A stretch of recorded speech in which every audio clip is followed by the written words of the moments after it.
नमस्कार दोस्तों, मेरा नाम आशीष।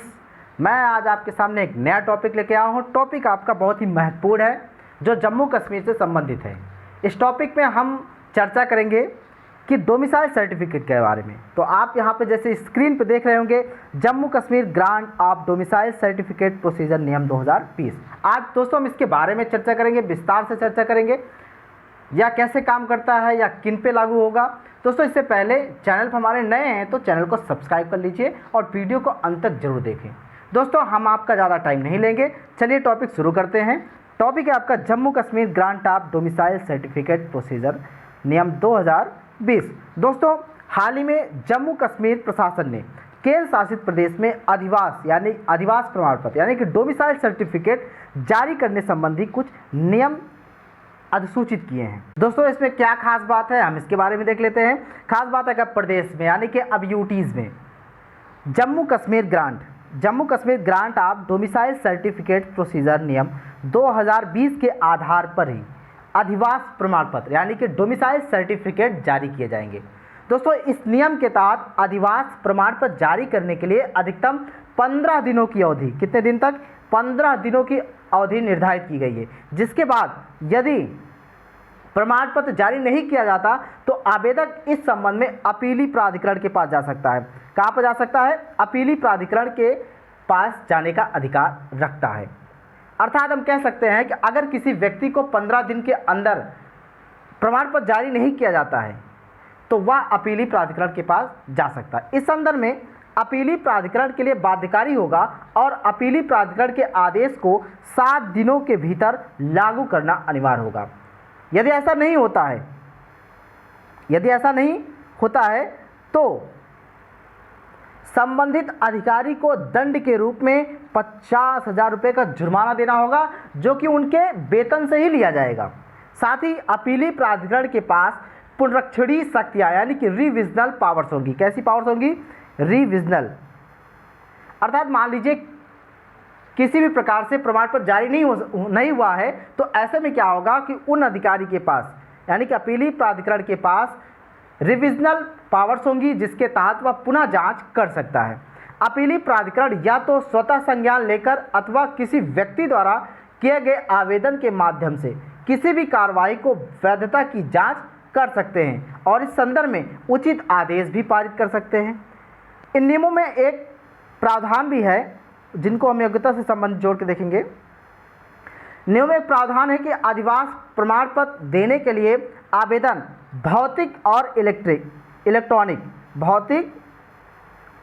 इलेक्ट्रॉनिक रूप से जमा किए जा सकते हैं।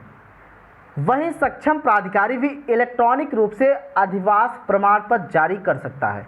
हालांकि जम्मू कश्मीर के अस्थायी निवासी जिनके पास या जिनके लिए अस्थायी निवासी प्रमाण पत्र 31 अक्टूबर 2019 से पूर्व जारी किए गए थे, वह केवल अस्थायी निवास प्रमाण पत्र के आधार पर अधिवास प्रमाण पत्र प्राप्त कर सकेंगे और उन्हें इस संबंध में किसी विशेष दस्तावेज की आवश्यकता नहीं होगी।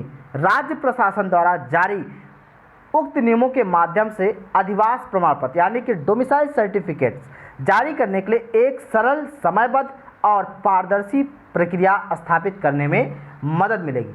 दोस्तों इसी वर्ष अप्रैल माह में यानी कि अप्रैल 2020 में केंद्र सरकार ने जम्मू कश्मीर के लिए एक नए अधिवास नियम और प्रदेश में रोजगार के लिए पात्रता से संबंधित अधिसूचना जारी की थी। सरकार द्वारा अधिसूचना के अनुसार अधिवास अर्थात डोमिसाइल की परिभाषा में उन लोगों को शामिल किया गया था जो जम्मू कश्मीर केंद्र शासित प्रदेश में 15 वर्ष से, कितने वर्ष तक? 15 वर्ष से लगातार रह रहे हों अथवा 7 वर्षों तक वहां अध्ययन किया हो और जम्मू कश्मीर स्थित शैक्षणिक संस्थान में 10वीं और 12वीं कक्षा की परीक्षा में शामिल हुए हों। दोस्तों 5 अगस्त 2019 से पूर्व जब भारतीय संविधान के अनुच्छेद 370 और अनुच्छेद 35A प्रचलन में था, तब जम्मू कश्मीर के तत्कालीन राज्य में सभी नौकरियां विशेष रूप से राज्य के अस्थायी निवासियों के लिए आरक्षित थी। अब अनुच्छेद 370 और अनुच्छेद 335 के संबंध में भी कुछ जान लेते हैं। दोस्तों अनुच्छेद 370 17 17 अक्टूबर 1949 ईस्वी को अनुच्छेद 370 भारतीय संविधान का भाग बना या हिस्सा बना तथा इसे एक अस्थायी, कैसे में, अस्थायी प्रावधान के रूप में जोड़ा गया था, जिसने जम्मू कश्मीर को यह छूट दी थी ताकि वह अपने संविधान का मसौदा तैयार कर सके और राज्य में भारतीय संसद की विधायी शक्तियों को प्रतिबंधित कर सके। आर्टिकल यानी कि अनुच्छेद 370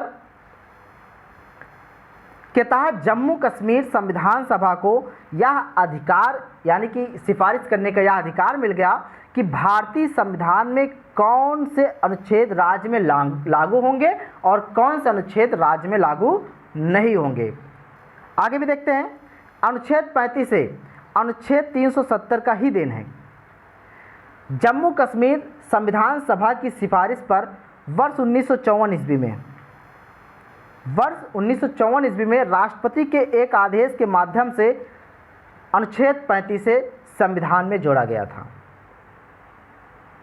संविधान के अनुच्छेद 370 के तहत जम्मू कश्मीर का अलग संविधान था, जबकि अनुच्छेद 35A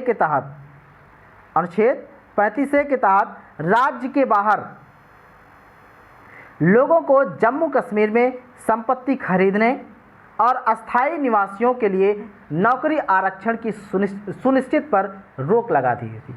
दोस्तों, उम्मीद करता हूं आप लोगों को वीडियो पसंद आया होगा। वीडियो पसंद आया है तो लाइक कीजिए, दोस्तों के साथ शेयर कीजिए। धन्यवाद दोस्तों।